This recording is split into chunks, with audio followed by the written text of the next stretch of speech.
तीन कृषि कानून लागू होने की मांग के बीजेपी सांसद कंगना रनौत के बयान पर संभल सांसद जियाउर रहमान बर्क ने पलटवार किया है। सांसद ने कहा कि बीजेपी मुसलमान विरोधी के साथ साथ किसान विरोधी है। उन्होंने कहा कि किसानों ने तमाम कुर्बानियां देकर कृषि कानून को खत्म कराया था। लोकसभा चुनाव में जनता ने बीजेपी को जवाब दिया, बाकी कसर आगामी चुनाव में पूरी हो जाएगी। सांसद ने यूपी में अधिकारियों की सरकार बताई जिसके खिलाफ बीजेपी के लोग ही आवाज उठा रहे हैं। उन्होंने यूपी में जल्द ही सरकार की तानाशाही खत्म होने की बात कही। स्ट्रीट बज़ के लिए संभल से महबूब अली की रिपोर्ट। कृषि से जुड़े तीनों कानून आने चाहिए, इसके लिए किसानों को भी मांग उठानी चाहिए। क्या कहना है आपका? कृषि से जुड़े कानून वापस लाने चाहिए जी। ये लोग बीजेपी के लोग सिर्फ मुसलमानों के विरोधी नहीं, ये किसानों के भी विरोधी हैं। और किसान में सभी धर्म समाज के लोग होते हैं। और जो कानून जिसके लिए मेहनत करके तपस्या कर करके अपनी जानें दे करके किसानों लोगों ने, संगठन के लोगों ने अपनी जिंदगियां निछावर कर दी, तब जाकर के इन कानून को वापस लिया गया था। मुझे अफसोस है कि बीजेपी के सांसद होते हुए इस टाइप की बात कही जा रही है कि वो कानून को लागू कराना चाहिए। लागू कराने के लिए कहा है ना, तो इस टाइप की जो सोच है, ये मानसिकता ये दर्शाती है कि बीजेपी के लोग जो है वो किसान के विरोधी हैं। और इसलिए किसानों ने इस लोकसभा के इलेक्शन में उनको सबक सिखाने का प्रयास भी किया है। आने वाले समय के अंदर जो रही कसर है वो दूर हो जाएगी। अब आप देखें, बीजेपी के ही विधायक और मंत्री इस चीज को उत्तर प्रदेश के अंदर भी चीख करके कह रहे हैं कि उत्तर प्रदेश के अंदर तानाशाही चल रही है, पुलिस अपना प्रशासन कमीशन ले रहे हैं। आगरा का आप मामला होगा, आपने देखा होगा कि कमिश्नरेट को कहा नहीं, वो कमीशन का रेट है उस जगह।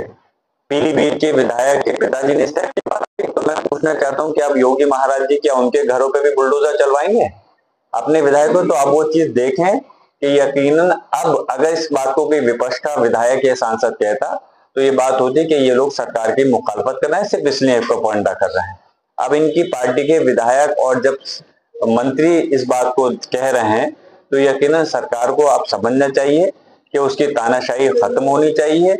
और जो कानून व्यवस्था और जो इस सरकार को वो नहीं चला रहे, नेता नहीं चला रहे, मंत्री नहीं चला रहे, बल्कि अधिकारी चला रहे हैं, इस चीज पे रोकथाम लगनी चाहिए।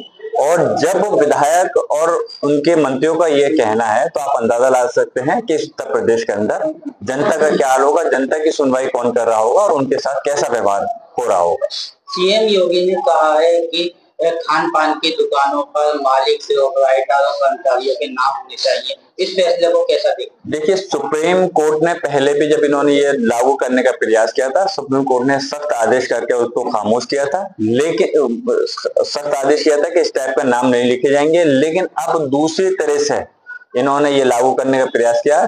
मैं यही कहूंगा, बीजेपी सिर्फ हिंदू मुस्लिम के बात पे आकर के अटक जाती है। इसके अलावा उसके पास कोई चुनाव लड़ने का, राजनीति करने का कोई मुद्दा नहीं है, ना विकास का है, ना कानून व्यवस्था का है। इसलिए इस प्रकार की बातों पर बीजेपी का कुछ और दूसरा राजनीति करने का मुद्दा नहीं है।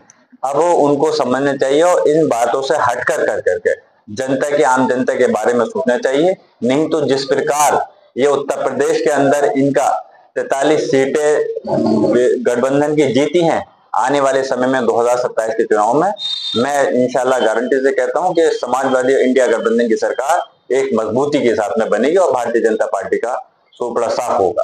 अखिलेश यादव जी ने भी एनकाउंटर पर सवाल उठाए थे, आपका क्या मानना है? देखिए, एनकाउंटर से हमारी मुराद ये है, यकीनन एनकाउंटर अगर होता है, किसी के अगर कोई गलत है तो एनकाउंटर पर नहीं। हम लोग जो, मैं या मेरे दादा मोहतम ने भी, बख्श साहब ने, या हमारी पार्टी के हमारे नेता माननीय अखिलेश यादव जी ने सवाल उठाए तो वो फर्जी एनकाउंटर पे उठाए।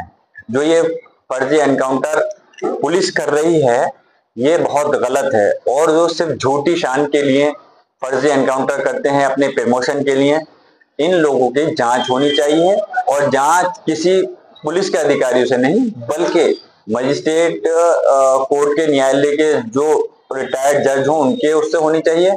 और इसमें जो भी संलिप्त पाए जाएं अधिकारी, जो फर्जी एनकाउंटर जिन्होंने किए हैं, उनके खिलाफ मुकदमा दर्ज होने चाहिए और उनको जेल की सलाखों के पीछे होना चाहिए। अगर ये सरकार नहीं करेगी तो जब समाजवादी पार्टी की सरकार आएगी, मैं एनकाउंटर की बात नहीं कर रहा, फर्जी एनकाउंटर की बात कर रहा हूँ।